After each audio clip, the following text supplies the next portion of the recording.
Trading pullbacks can actually get you a lot of good trades, but then it's not every type of pullback you should be trading. I personally love to trade pullbacks. In fact, it's one of my strategies that I love in the markets. But then there are types of pullbacks you should be avoiding, and there are the ones you should be looking for. I want to show you the types of pullbacks that will not get you in trouble or not get you stopped out easily.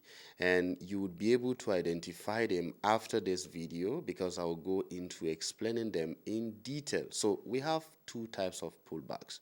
One is an aggressive pullback, and there is also a corrective pullback.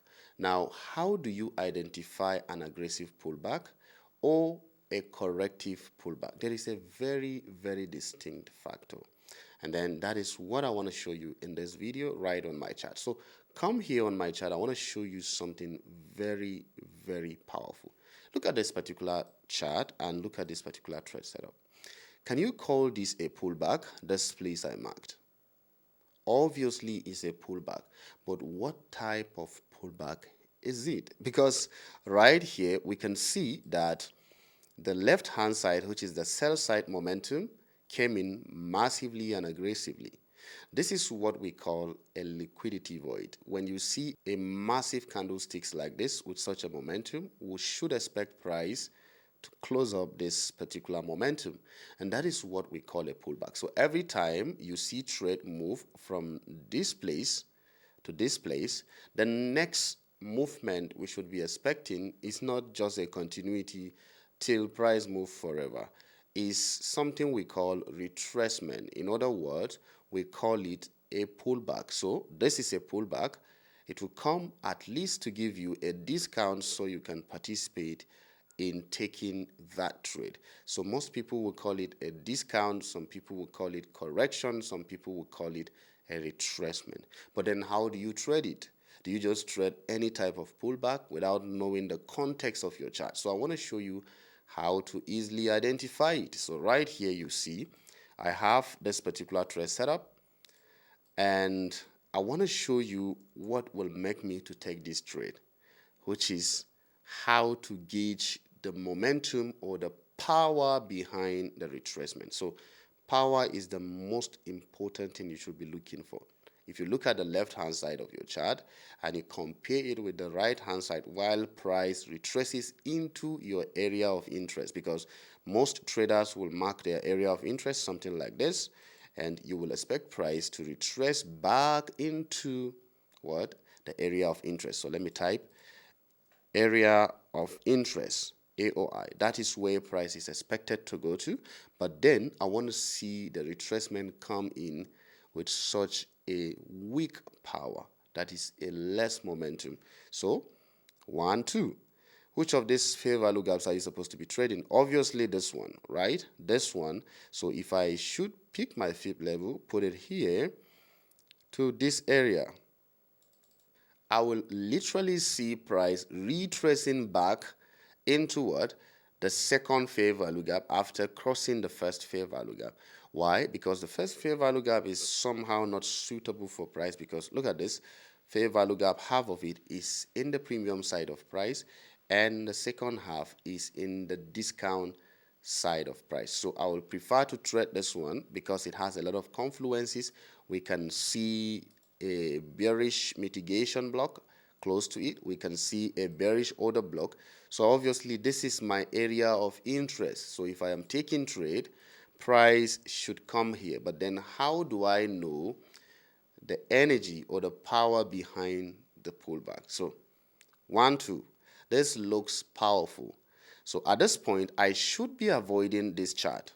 Obviously, I should be avoiding it because I can see power coming in. So I want to see how this power will get weaker or will reduce so that I will be able to take the sell. I don't just want to take the sell from here because I just put my entry. Let's say we're going to go short. I just put it here and put my stop loss probably above this high, and my target is somewhere just below this low. Now look at this. If price is coming back like this, I may get into the trade and then even make profit from it. But then how consistently can you do that? If you cannot do that consistently without losing so much trade or so many trades, then you are not getting it correct. So what is the difference? The momentum that gets weaker here. So I want to see the momentum reducing. If the momentum here reduces, then you see the momentum is what? Is reducing, is becoming weaker, is becoming lesser. Why? Because we are seeing a sell side energy coming in and is balancing it with a weaker movement. So I am seeing it. So I need to be sure that what is happening is weak. So look at this. The next push came in as a weaker push. Right at this point, did we see a very weak retracement? Yes. Right at our area of interest, the retracement started reducing. Here is a current trade setup on this particular pair, Euro GBP. Compare the movement up and the retracement. Which of this one would you say is having more power? Now, you can literally see how price took out this high, boom, creating a new high into this area. We have a buy side liquidity resting at that point and a sell side liquidity resting at this point. So you have a dealing range you want to trade. The pullback is coming in, but then compare to this, what is the power of the pullback? Literally, you can say that this guy has more energy. Even this one that you see, after this shift in structure, boom, price went up. I'm just showing you an example of a corrective and aggressive pullback. Would you say that this retracement is aggressive? Obviously no, because it came in very slowly with less power. The same thing happening here. This retracement is coming in with what? With less power. So these are the types of retracement you should position yourself to take. This is a current chart on Euro GBP, and I'm hoping to see this area gets rejected because it's a weaker pullback or pullback with less power. So next time you see a pullback, gauge the energy, gauge the momentum so that you will be able to know which type of pullback you should be taking, all right? Always trade it in context. Don't just trade every pullback, trade it in context. Now, another one is here. Look at this. Price came aggressive. The pullback, look at this. Compare this one and this one. Which one is aggressive and which one is weaker? All right? So this is the major thing I want to see. Checking another example. I just saw another example here. A very simple and a corrective pullback. Compare the massive push in the direction of the trend. Don't just trade every pullback. The direction of the trend is the most important thing in selecting it. And then boom, it went all the way down here, retraced with a weaker retracement. Perfectly. So here is a type of pullback that I want to show you that you should be avoiding. All right. So look at this. Can you see that price had a break of structure?